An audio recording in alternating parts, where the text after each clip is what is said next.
السلام عليكم ورحمه الله وبركاته. ازيكم يا حبايب قلبي، عاملين ايه؟ اهلا بيكم في فيديو جديد. النهارده وصفه حلوه قوي هتعجبكم من مطبخي، مطبخ رانيا عبد الحميد. زي ما انتم شايفين النهارده نعمل مع بعض ايه بقى؟ الراعي الرسمي لاول يوم رمضان يا حبايب قلبي. زي ما احنا شايفين كده هنعمل مع بعض النهارده البطه دي. البط النهارده بقى بصوا ليه يعني ايه، بيبقى ليه كده طقوس خاصه. يعني ازاي بقى؟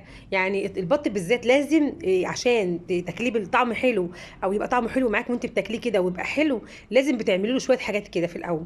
اول حاجه ايه بقى؟ طبعا انت بتجيبي البطه من عند من عند اي حد منضفها لك او بتنضفها انت في البيت او كده، بتعمليها محلول بقى ملحي او محلول نقع.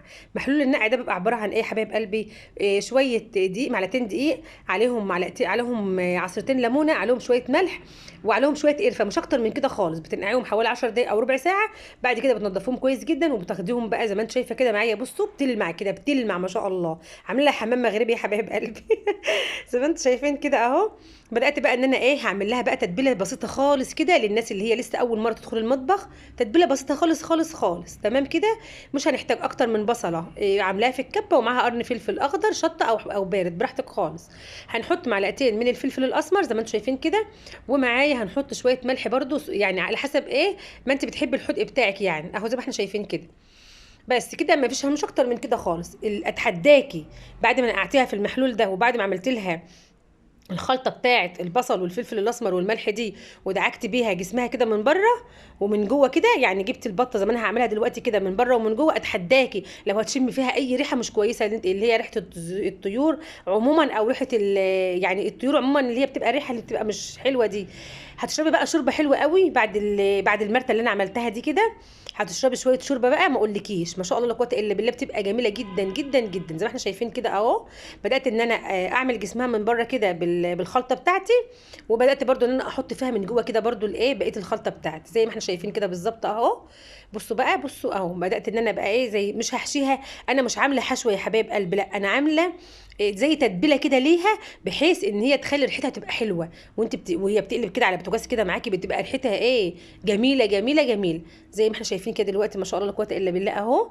البطايه بتاعتنا الحلوه الجميله دي، بدأنا ان احنا بقى بعد ما حطيت بقى البصل فيها كده من بره ومن جوه، ويعني حطيته على جسمها من بره كده وعليها من جوه ومن بره. بصراحه عملته يعني ما شاء الله حلو قوي قوي قوي كده، حلو قوي. البصل معانا اهو، بقت البطه بتاعتنا دلوقتي جاهزه للايه، للتسويه، تمام.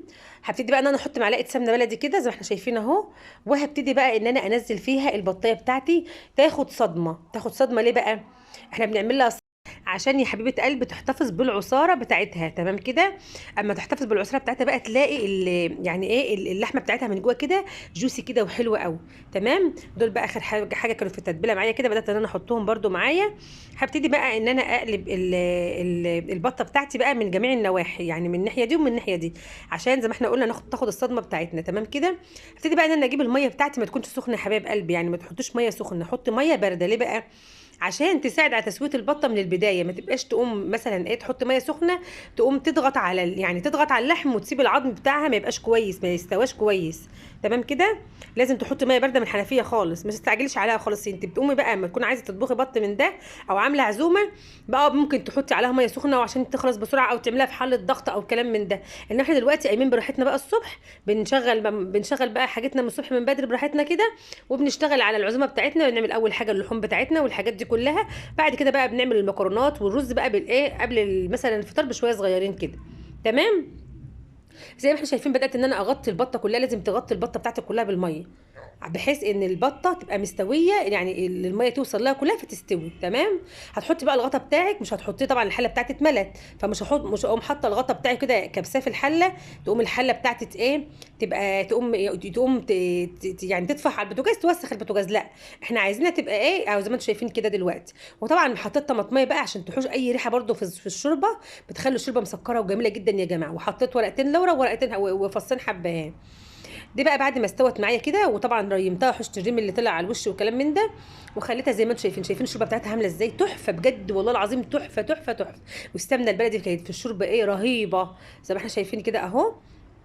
عندنا دلوقتي دي البطه بتاعتنا.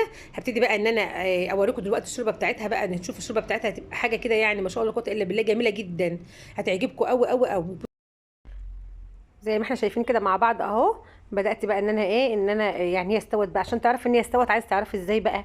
هاتي معلقه كده او بوز السكينه بتاعتك، وقومي ايه حاطاه في صدر الفرخه كده، شوفيها استوت ولا لا. يعني هي هتحطي كده السكينه فيها بالراحه كده، او المعلقه بتاعتك كده من ورا، واعمليها كده في الصدر، هتلاقي يعني هتعرفي ان كانت لسه شاده، اللحم بتاعها لسه شادد، او ان هي استوت. تمام كده يا حبايب قلبي. طبعا انا بكلم الناس اللي لسه صغيرين في الايه، في المطبخ يا حبايب قلبي، مش بكلم الناس اللي ما شاء الله. انا عارفه ان في ناس كتير بتعرف تطبخ وبتعرف تعمل احسن مننا كمان، ربنا يبارك فيهم وفي اعمارهم يا رب. بس انا بعمل الحاجه اللي الاولاد اللي لسه بيدخلوا المطبخ، يعني زي اولادي كده مثلا، باذن الله كده بدون مقاطعه، لما يكونوا عايزين يعملوا حاجه يفتحوا كده يتفرجوا على القناه ويشوفوا ايه اللي فيها، او بتعملها ازاي، هتلاقيها بكل سهوله. انا عشان كده بقول التكات الصغيره والتكات اللي يعني الحاجات اللي الناس كلها عارفاها، اللي هي الكبيره اللي زي حالاتنا كده. بس انا بقول الحاجات الصغيره للاولاد اللي هم لسه بيبقوا مبتدئين في الايه، في المطبخ بتاعنا. تمام، زي ما احنا شايفين كده دلوقتي كده اهو. شايفين لون الشوربه، شايفين شكل الشوربه عامل ازاي؟ حاجه كده ما شاء الله لا قوه الا بالله، تحفه تحفه تحفه، ما شاء الله لا قوه الا بالله. جميله جدا جدا جدا. وريحتها بقى ايه، ما اقولكوش بقى. يلا بقى ناخد الشوربه بتاعتنا دي بقى، نعمل فيها شويه محشي، او نعمل بقى شويه ملوخيه كده، يا سلام. هتبقى جميله جدا جدا جدا. احلى شويه شوربه للبط البلدي بتاعنا ده، بتبقى جميله جدا جدا جدا. بتبقى ياسمينه وبتبقى حلوه قوي. تمام كده. بدات بقى ان انا كده ايه، عملت بقى معايا اللهم صل وسلم وبارك على سيدنا محمد. صلوا على النبي يا حبايب قلبي، ما تنسوش تحطوا اللايك. تمام كده اهو، زي ما احنا شايفين. بصوا بقى البطايه حلوه جميله ازاي. هعمل لها بقى دلوقتي تتبيله كده. هحط عليها من فوق معلقه كده من الزيت، ومعلقه من الصلصه، وهديها ايه رشه كده بالفرشه يا حبايب قلبي، وهدخلها الفرن تتحمر معايا. او عايزه تحطها في الزيت، حمراها في الزيت، يكون زيت سخن جدا، وتنزل على طول على ايه، على الزيت السخن. شايفين بقى منظرها بقى؟ انا جرنشتها كده بشويه ايه، بتاع بطماطميه كده، وشويه ايه زي ما شايفين كده، شويه فلفل وايه وليمون كده مقطعه عليها.